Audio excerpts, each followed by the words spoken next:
नमस्कार मंडळी, मी प्रीती. पुन्हा एकदा स्वागत आहे तुमचं माझ्या व्लॉगमध्ये. तर आज होती भोगीचा दिवस आमचा खूपच छान गेला होता. पण रात्री खूप कामं असल्यामुळे मला भावानी आणि नवऱ्यानी हेल्प केली. नंतर माझ्या हातावर नवऱ्यानी मेहंदीही काढून दिली.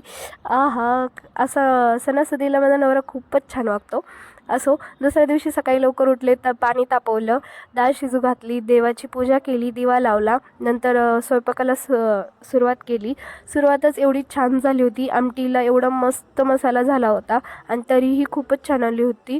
असं वाटत होती की आत्ताच जेवायला बसावं. पण मला माहीत होतं की 5 वाजेपर्यंत मला आज काही जेवायला भेटणार नाही. असो, देवाला नैवेद्य दाखवला. ह्यांनी आले होते, ह्यांनाही ताट वाढलं. ह्यांना विचारलं कसं झालं स्वयंपाक, तर ह्यांचं मत असं होतं, अहो स्वयंपाक कसा झालाय?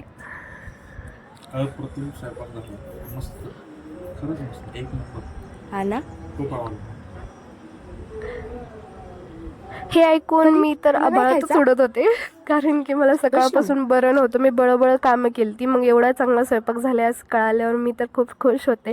मस्त तयार झाले. खाली बाया माझी वाट बघत होत्या. खण घेतला, ताट तयार केलं, खाली गेले, मंदिरात गेलो. मस्त मंदिरात जाऊन वसून आलो. घरी आल्यावर परीसोबत एक फोटो काढला. मला तर भूक लागली, मी तर चालले. बाय बाय, भेटूया नंतर पुन्हा एका व्लॉगमध्ये. तिळगुळ घ्या, गोड गोड बोल्या आणि असेच आनंदी राहा. Bye bye.